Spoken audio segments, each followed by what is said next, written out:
धर्म गुरुओं ने, शंकराचार्यों ने ये कहा कि मंदिर का निर्माण अधूरा है। क्या जल्दबाजी है?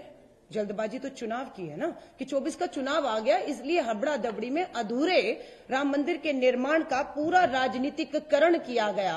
प्रधानमंत्री जी का कद बड़ा करके, भगवान श्री राम का कद छोटा करके, उंगली पकड़ के प्रधानमंत्री जी भगवान राम को चला रहे हैं, ले जा रहे हैं। किसी राम भक्त की भावनाएं आहत नहीं हुई? हाँ, शंकराचार्य। और ये मेरा निजी आस्था का विषय है, आपकी निजी आस्था का विषय है। मैं अगर आपसे पूछूं, शायद आप भी नहीं गए होंगे। अगर आप नहीं गए तो क्या आप हिंदू विरोधी होंगे? आप राम भक्त नहीं है या आप राम विरोधी है? नहीं। और आप किसी के निमंत्रण के भी मोहताज हैं कि हमें तो बुलाया नहीं था इसलिए मैं नहीं गया? नहीं। आपको किसी राजनीतिक निमंत्रण के आप मोहताज भी नहीं है। आपको भगवान का जब बुलावा आएगा, जब आपकी अंदर से इच्छा और आस्था होगी, आप खुद वहां पहुंच जाएंगे।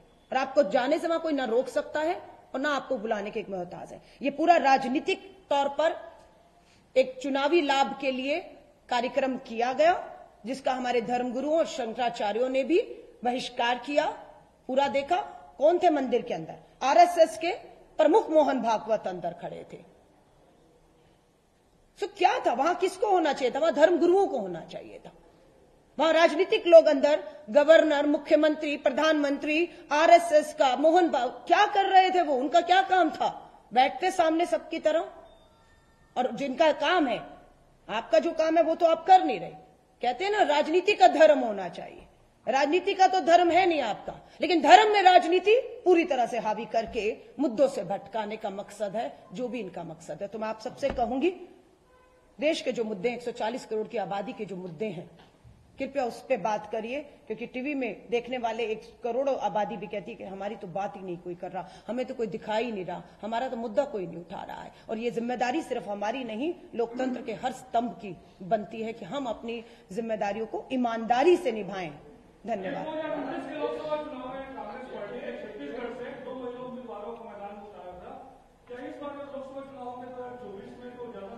धन्यवाद। मैं आप पत्रकार भाई का धन्यवाद करती हूँ कि आपने महिला संबंधित सवाल पूछा। मुझे इस बात का निजी तौर पे खुशी और धन्यवाद करती हूँ। छत्तीसगढ़ के इन चुनावों में इससे पहले जो सरकार थी, आपने देखा महिला विधायक भी थी और मंत्री भी थी। इस बार भी 18 महिलाओं को टिकट दिया और स्कोर क्या रहा? Double digit. 11 महिलाएं आज भी जीत कर विधायक हैं हमारे साथ। आपने कहा 2 महिलाओं को टिकट दी। मेरी बहन महिला कांग्रेस की अध्यक्ष है और राज्यसभा सांसद है। 2 बार लोकसभा भी लड़ चुकी है, 1 बार विधानसभा भी लड़ चुकी है। हम बिल्कुल पार्टी चाहती है कि हमारी बहनें इस बार लोकसभा की जो सीटों पर 11 सीटों पर चुनाव है, हमारा पूरा कोशिश है छत्तीसगढ़ में, राजस्थान, मध्य प्रदेश, सीधे तौर पर हिमाचल, हरियाणा सीधा कांग्रेस की टक्कर है। वह हमारे इंडिया अलायंस का बहुत बड़ा कोई ऐसा दल नहीं है। सो मुझे उम्मीद है ये 11 सीटें पर हम लोग अगर लड़ते हैं अकेले, तो स्वाभाविक है इसमें आप 2 की बजाय 4 महिलाओं को चुनाव लोकसभा का लड़ते हुए देखेंगे। पर हम ये चाहते थे कि ये 4 नहीं, 180 बहनें 2024 के चुनाव में लोकसभा पहुंचे, जिससे भाजपा ने उन्हें वंचित रखा है। और इसका बदला हम भाजपा से इन्हीं चुनावों में लेंगे। एक बार उनके बाद मैं आपके पास आती हूँ। हाँ जी,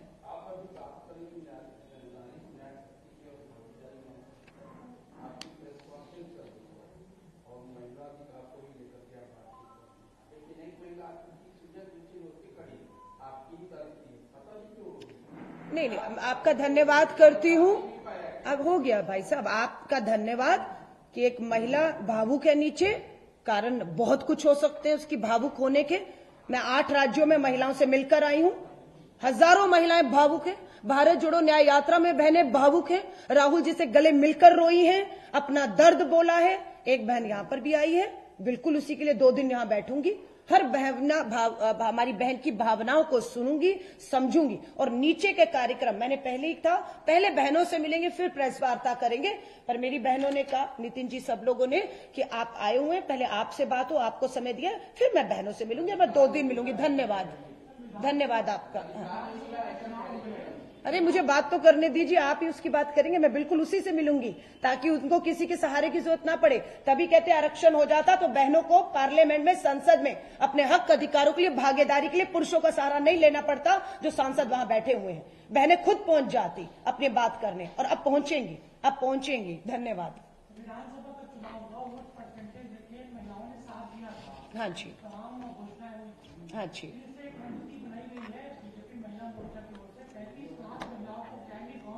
हाँ जी।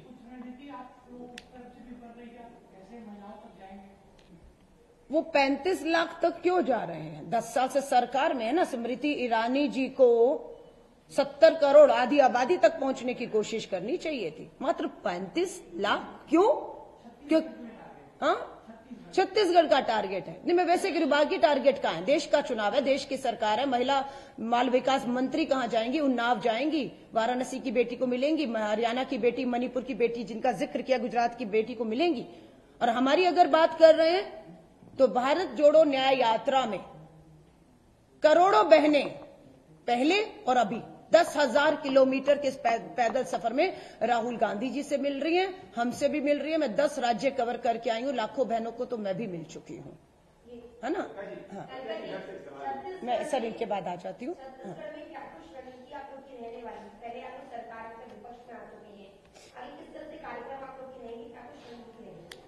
बहुत अच्छा सवाल है। देखिए, लोग कहते हैं हम हार गए। मैं इस हार शब्द को स्वीकार नहीं करूंगी। हारता वो है जो मैदान में उतरा ही नहीं, घर पे बैठ गया डर के मारे, लड़ाई नहीं। हम मैदान में थे, हम लड़े हैं और मजबूती से लड़े हैं। हाँ, हमारी भूमिका बदल गई है। पहले हम सत्ता में थे, अब हम विपक्ष में हैं। और विपक्ष में जब है तो हमारा प्रोग्राम क्या है? स्वाभाविक है, 450 का सिलेंडर होगा, महिलाओं को कुछ आप आर्थिक मदद देंगे, बेरोजगारी, किसानों के जो बात हो रही थी यहां पर, है ना। तो अब उन सब पे विपक्ष की जो हमारी भूमिका में हम आए हैं, हम ईमानदारी से बिना डरे अपनी विपक्ष के धर्म को, अपनी भूमिका को निभाएंगे और एड़ी चोटी का जोर लगा देंगे कि इस सरकार ने जो वायदे किए उसे वो पूरा करे। अब भाई साहब,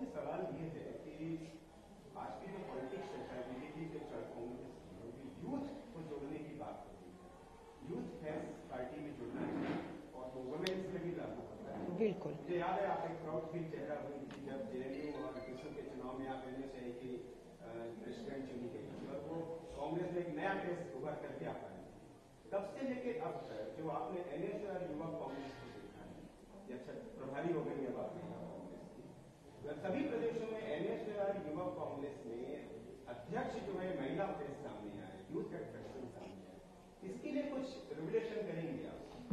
धन्यवाद। देखिए, इसके लिए हमारे मल्लिकार्जुन खड़गे साहब जब से राष्ट्रीय अध्यक्ष बने हैं, आपने सही कहा, उन्होंने हमारा उदयपुर नव संकल्प शिविर हुआ और ऐतिहासिक हमारा यहाँ पर कांग्रेस का महाधिवेशन भी हुआ। तय हुआ था कि 50 साल से कम उम्र के युवा हो, चाहे उसमें महिलाएं हो, उन्हें पार्टी में और संगठन में और चुनावों में 50% की भागीदारी। आज उसी के तहत मेरी बहन नेताम जी हो या मैं हूं, कांग्रेस वर्किंग कमेटी में है। ये सौभाग्य हमें मिला कि हम सबसे जो डिसीजन मेकिंग बॉडी है कांग्रेस वर्किंग कमेटी में है। अध्यक्ष के तौर पे मुझे बड़ी जिम्मेदारी दी गई आधी आबादी की, भारतीय राष्ट्रीय महिला कांग्रेस की। आपने एनएसए का जिक्र किया तो 30 साल एनएसए से महिला कांग्रेस की राष्ट्रीय अध्यक्ष विधायक रही। 30 साल का ये लंबा सफर बड़ा उतार चढ़ाव का रहा।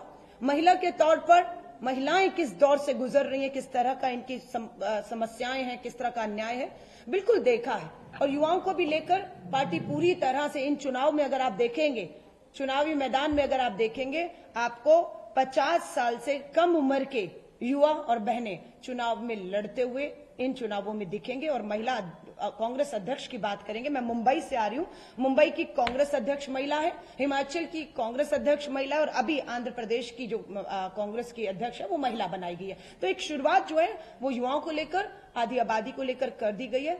मेरा सिर्फ ये मकसद है कि आधी आबादी को ताकत देते हुए मजबूत संगठन के साथ, पार्टी के साथ जोड़ा जाए, पार्टी की नीति, विचार, कार्यक्रमों के साथ जोड़ा जाए, ताकि उनसे हमें और हमसे उन्हें ताकत मिल सके। धन्यवाद पत्रकार साथियों, सभी को मैं बहुत बहुत आभार व्यक्त करती हूँ और कृपया करके बैठेंगे, नाश्ता की व्यवस्था है, नाश्ता करके।